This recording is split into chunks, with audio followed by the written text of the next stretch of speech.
yun mga kabatang dyan yun at tayo nandito ngayon sa may oval at nag-jogging ako. So patatapos lang natin mag-jogging mga kabatang at panibagong araw, panibagong vlog na naman tayo mga kabatang. So yun at may panibagong reaction tayo dito sa ka-birthday ng ama ni Idol Champ Casimero. Yun, happy birthday mga sa ama ni Cap Casimero. So yung mga kabatang, hindi ko lang alam kung ang tawag sa kanila ay Cap Casimero. Baka siguro nanalo ito nung karang eleksyon. So comment lang kayo kung talagang Cap tawag sila. Siguro kapitan ito ng kanilang barangay. So talagang napakisig ng ama ni Casimero, naging barangay captain pa. Pero talagang kailangan maging barangay captain yung ama ni Casimero dahil nga sa marami natulungan talaga yung si Idol Champ Cuadro Alas. So yun, at ating papanoorin natin mga kabatang yung kaunting clip ng kaarawan ng ama ni Casimero. Tingnan natin kung anong mga handa baga. At palagay ko ay nagbigay si Idol Cuadro Alas ng 1 milyon lang naman. 1 milyon lang naman. 1 milyon lang naman yung binigay ni dalawang brothers Casimero. Yan. Talagang marangyana yung kanilang pamumuhay. Talagang kumbaga nasa class na. Ayun, nasa class na baga. Talagang nandun na talaga sa tuktok.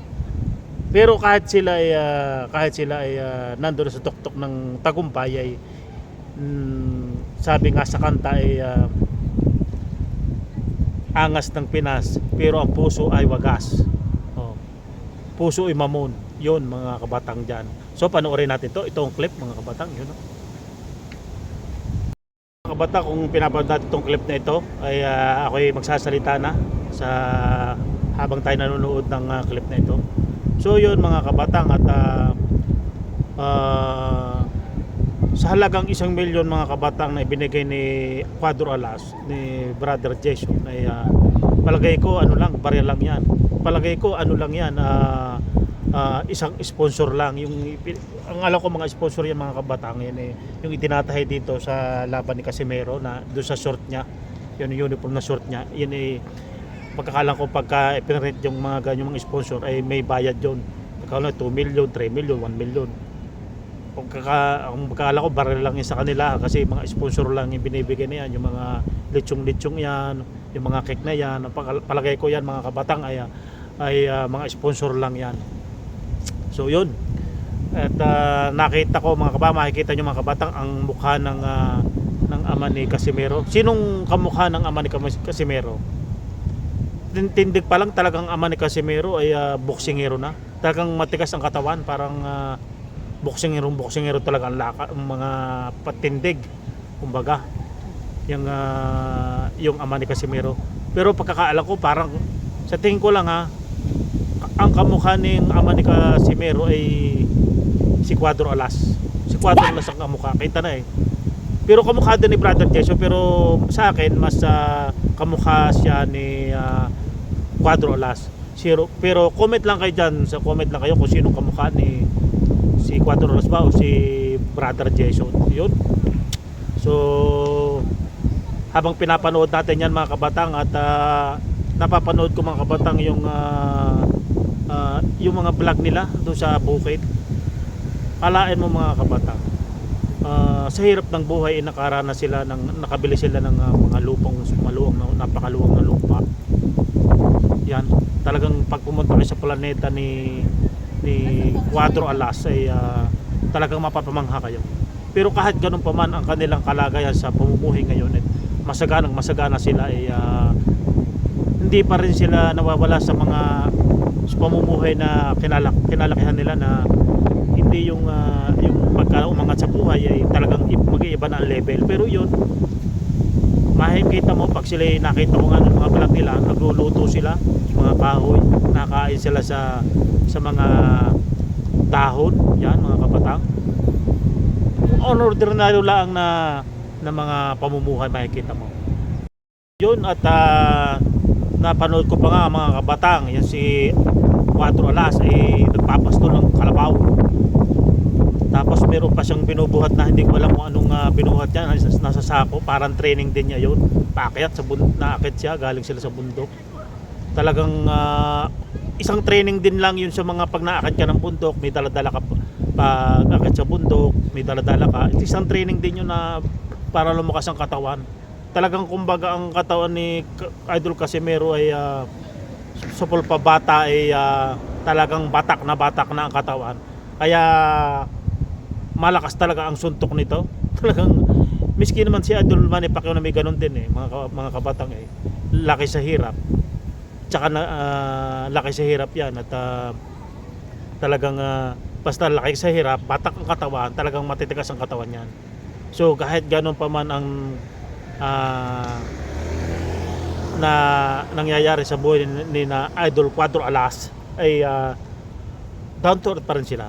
Hindi pa rin sila, kumbaga yung ibang mga mayayaman tao, mga ibang boksingero na nag-iiba ang level na yung hindi naman si Idol Manny Pacquiao iba naman yung kumbaga sa ibang tao pagka tumaas ng pamumuhay ay nag-iiba na ang pamumuhay. Pero ito si Idol 4 Alas ay sina Brother Jason ay ganun pa rin ang pamumuhay. Kung anong pamumuhay nila nung mga kabataan pa sila ay ganun pa rin ang pamumuhay.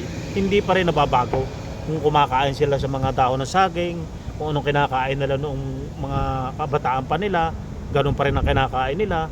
Pag nagluluto, mga ganyan, hindi pa rin nawawala yung mga tradisyon nila kasi nga laki sa hirap.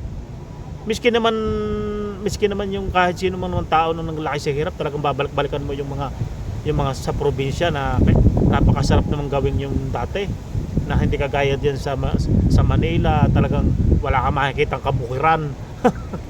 Puro mga matataas na building. Talagang masarap tumira sa probinsya, lalo na pagka ang iyong pamumuhay ay napakalawak ng lupa ay nakagaya ng planeta ni 4 Alas. Talagang masasaksihan mo ang ganda ng buhay kahit doon ka lang sa probinsya, mga kabatang. Tapos napakaraming achievement na nagawa na si 4 Alas. Third division yan. Parang kumbaga sa akin kung kasi ang tao naman nahina din, nabagal din. Wala namang boksingero na sa patanda ay palakas pa. Si Idol Manny ganyan din bumagal din. Pero 44 years old, 42 years old, napakalakas pa. Pero to si 4 Alas talagang malayo pa mararating nito sa pagboboksing, mga kabatang. Kasi bata pa naman siya Kayang-kaya pa niyang kagaya ni Manny Pacquiao na 42, 43, nalaban pa yan. Dahil kitang-kita ang sa katawan na sa kilos baga. Kitang-kita na talagang marami pang ina-knockout si 4 Alas. Yan ang ating aantayin natin, mga kabatang.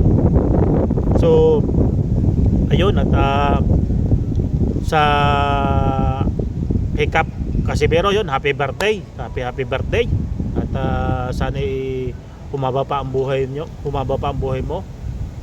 Cap Casimero yun at talagang nagabayan mo ang iyong mga anak. Talagang kung anong ang bunga ng isang ama ay siyang bunga rin ng anak. Talagang kitang-kita mo sa pagpapalaki ng Cap Casimero yung kay 4 Alas at kay Brother Jason. Talagang down to sila. Kitang-kita mo natin sa mga vlog natin, mga kabatang, nung nanalo si 4 Alas yung nanalo nung talagang namigay sila ng mga bigas. Kitang-kita naman yan. Marami pinapanood pa nga yung matanda bahay. Pinuntahan niya, may sakit po yung tinulungan niya yung sa matanda tapos sa mapa ng bahay. Talagang tumutulong siya. Talagang makikita mo, mga kabatang, doon yung napapanood ko, ako'y tuwang-tuwa doon, masayang baga doon sa pagsakay ni Idol 4 Alas doon sa kanyang motor. Hindi ko alam kung anong tawag sa motor na yun, mga kabatang dahil wala akong alam sa ganyang motor, dahil hindi pa nakakita ng ganyang mamahaling motor.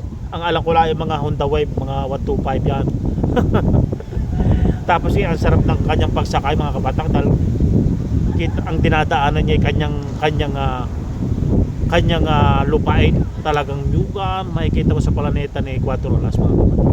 Talagang mapapasana all ka na lang talaga.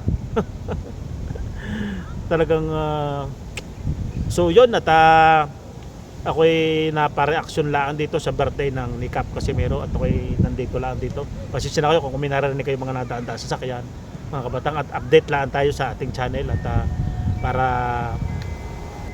kumbaga subaybay pa tayo kay 4 Alas Janier Casimero. Abang-abang lang mga kabatang.